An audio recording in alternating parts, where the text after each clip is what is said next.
Pricing your service is different than pricing your product. One of the questions that often comes to me in the DMs is, how do I price my service? How do I increase sales as a service-based provider?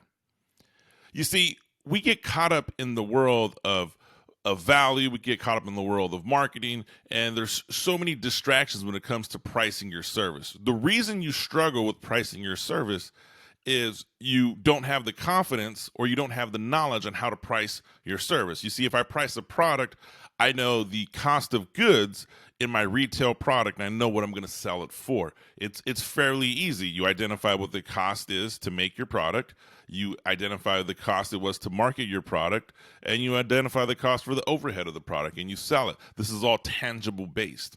But when it comes to service-based providers, we have a really hard time taking a outward to inward look at our service, meaning stepping out of yourself and looking at your business and analyzing, what should I be charging my clients? You see, service-based providers struggle when they feel they're charging too much, right? What you do as a service-based provider may be easy to you, but it's not easy to your prospects.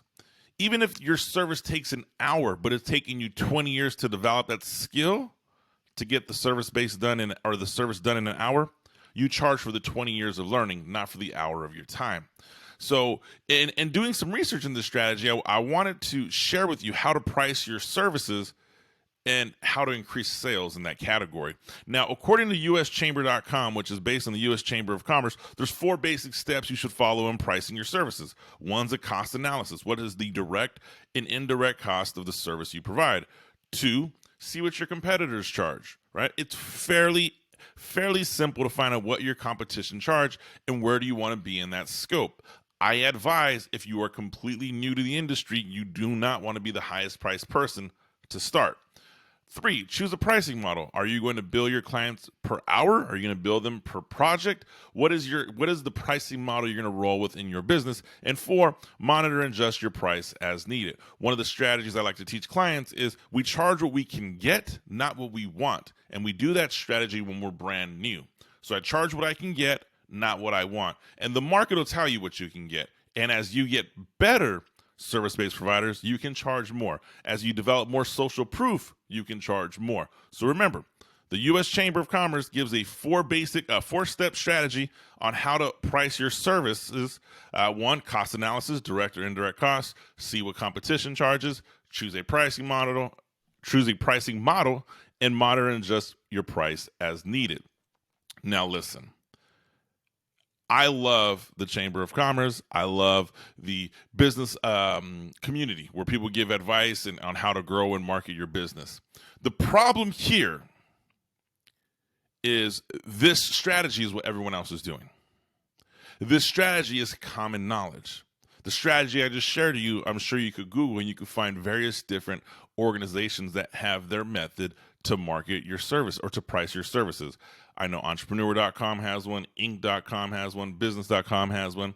And for the most part, they're all fairly similar. Well, you as an entrepreneur, you don't want to be just similar. You don't want to be just like everyone else. You want to ensure that you stand out above your competition. More importantly, you want to ensure that you are profitable in your business.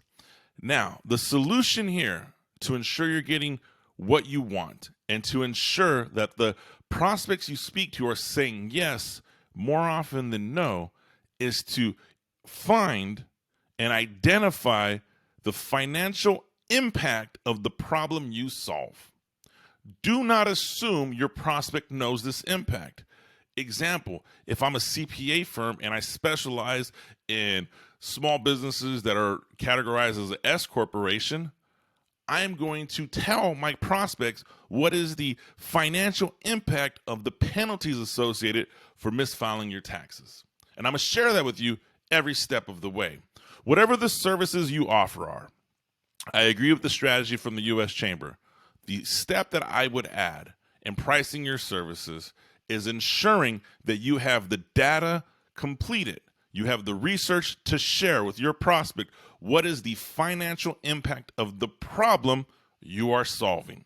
The bigger the problem, the more you can charge. Because if I can solve a $100,000 problem for 20 grand, then I'm giving you value. If I can't solve a $100,000 problem, but I want to charge you more, I'm not giving you value.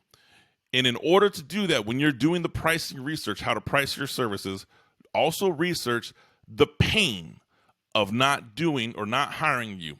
Your prospect should leave a meeting with you terrified of the pain you explain to them.